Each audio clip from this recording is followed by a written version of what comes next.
नमस्कार सर्वांना, जय ज्योती जय सावित्री। मी सौ संगीता प्रदीप नागापुरे, सावित्री शक्तीपीठ यवतमाळ। सर्वप्रथम फुले दाम्पत्याच्या विचारांना आणि कार्याला कोटी कोटी प्रणाम करते। मैत्रिणींनो, महात्मा फुले जी साहित्य संपदा आहे त्याच्यामध्ये गुलामगिरी असेल, शेतकऱ्यांचा आसूड असेल, सार्वजनिक सत्यधर्म असेल, ही सगळी पुस्तके बघत असताना एक आणखी त्यांची पुस्तक आहे ते म्हणजे इशारा।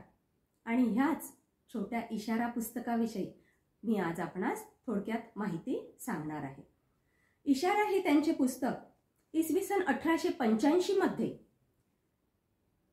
महात्मा ज्योतिबा फुलेंनी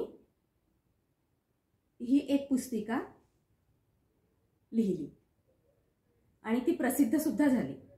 न्यायाधीश म गो रानडे यांनी तत्कालात आपल्या लेखात मांडलेल्या विचारांना प्रत्युत्तर देण्याच्या हेतूने ज्योतिरावांनी या ग्रंथाचे लेखन केले असल्याचे आपणास दिसून येते। महोदय रानडे हे उच्चवर्णीय होतेच, तरीही नव्या परिवर्तनाचा काही अंशी त्यांनी स्वीकार केल्याचे मानले जाते। परंतु आपल्या वर्ग वर्ण बांधवांवरील टीकेमुळे त्यांच्या विचारांवर आणि मतांवर प्रभाव पडणे साहजिकच होते। त्यांची दृष्टी ही मर्यादित स्वरूपाचीच असण्याची शक्यता वर्तवली जाते। ज्योतिरावांसारख्या कणखर कठोर समाजसुधारकाला अशी बेगडी माणसे व त्यांचे विचार प्रिय वाटण्याचे काहीच कारण नाही। म्हणूनच रानडे यांनी त्या काळी लिहिलेले जातीभेद आणि देशाची उन्नती यातील परस्पर संबंधात कालच्या शेतकऱ्यांच्या स्थितीशी आजच्या स्थितीशी तुलना या लेखाचा ज्योतिबांनी चांगलाच समाचार घेतला। त्या रानडेच्या लेखामधील विचारांचे नवमूल्यात्मक दृष्टीने खंडन केले आहे, आक्रमक शैलीत खंडन केले आहे।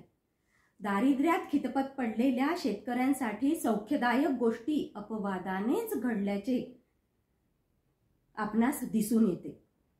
देश समृद्धीस कसा पारखा झाला याचे वर्णन इशारात त्यांनी केले आहे। इशारा या ग्रंथामध्ये ज्योतिबा फुले हे पेशवाईच्या तुलनेत काही प्रमाणात इंग्रज राजवट बरी हे सोदाहरण स्पष्ट करतात। असे असले तरी ब्रिटिशांच्या सर्वच गुणांचे ते समर्थन करीत नाहीत, हेही लक्षात घ्यावे लागेल। त्यापेक्षा हे बरे इतकेच त्यांना सुचवायचे असते। इशारा या ग्रंथामधूनही नीती, न्याय, परिवर्तन, धर्मनिरपेक्षता, सामाजिकता इत्यादी मूल्यांचे दर्शन वाचकास होते। प्रत्येक ग्रंथाच्या केंद्रस्थानी असणारे त्यांचे विचार आणि चिंतन सूत्र हे या देशातील अन्यायग्रस्त, शोषित, धर्मपीडित, नडीत माणूस असल्याचे दिसून येईल। म्हणून ते म्हणतात, विद्येविना मती गेली, मतीविना नीती गेली, नीतीविना गती गेली, गतीविना वित्त गेले, वित्ताविना क्षुद्र खचले आणि एवढे अनर्थ एका अविद्येने केले। ह्या काव्यरचनेतून शिक्षणाचे महत्त्व स्पष्ट होते आणि त्यांचा एक इशारा पुरेसा ठरतो। जय ज्योती जय सावित्री। धन्यवाद।